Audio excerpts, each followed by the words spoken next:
Any cinematographer can point their camera, hit record, and capture beautiful work.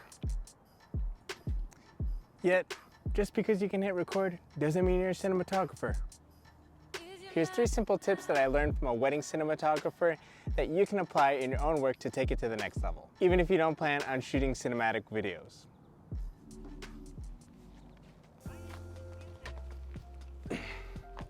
My friendly neighborhood wedding cinematographer, Nino, asked me if I could go ahead and assist him on a wedding. And of course, I said yes. And because I wasn't manning a camera, I was able to take some notes and really observe what his style of shooting was and what it was that he was doing to create such beautiful work.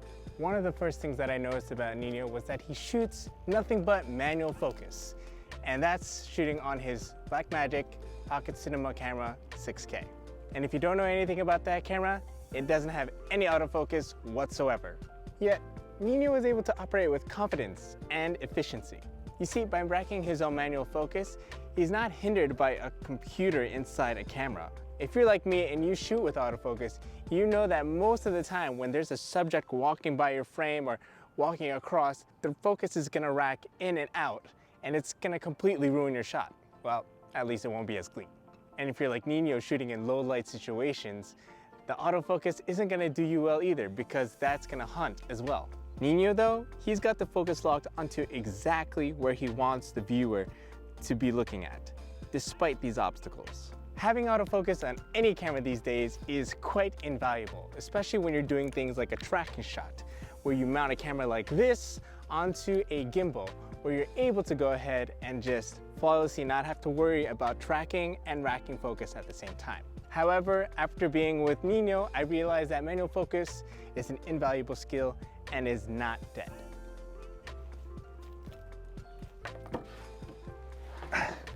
You pair those manual focus skills with composition skills, and you got exceptional shots that are gonna draw your audience more into the visuals of your story, and just your overall story in general. Whether it's the bride-to-be or details of the reception, Nino guides the story of the wedding not just with the focus, but with composition, leading your eyes to where they are naturally drawn.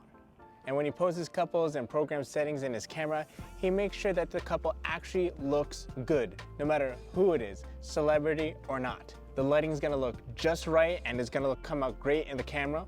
When he points his camera at the little details like the wedding rings and other decorations for the reception, he makes sure that it looks nice and crisp, but also gets that nice shine that they deserve by letting the light hit it just right, all while making sure that his composition is not distracting from the actual main subject that he's shooting.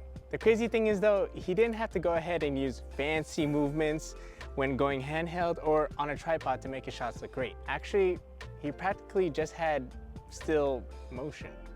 This may be boring, but everything he did was pretty straightforward. It was almost as if he just left all his shots on the tripod and walked away. And when he actually did move his camera, it was only if it added to the quality of the story, like walking down the aisle or following the bride and groom as they were walking together to some venue or just having fun together, or dancing at the reception. Fancy transitions are cool, but in an industry like weddings, it's more important to get the still shots while leaving all the gimbal shots and drone shots to just be the icing on the cake. In the end, it doesn't really matter that much if you go ahead and shoot at beautiful venues with beautiful people, because at the end of the day, what really matters is the story that you're able to craft in your mind while behind the camera. Manual focus, composition, and still motion are more than enough to tell your story. And getting better at it only means that you're able to separate yourself from any other videographer or storyteller out there who doesn't have a vision at all. So go out there and use those 3 things to be able to tell the story that you want to tell. And don't be confusing or distracting with what you're shooting. Thank you very much, Nino, for teaching me even the littlest bit of what it takes to become a great wedding cinematographer and inspiring me to shoot more. Links to Nino's stuff is going to be down below. But if you want to learn more about compositions, I got a video right here. Until next time, go out there and shoot for the life that matters. See ya!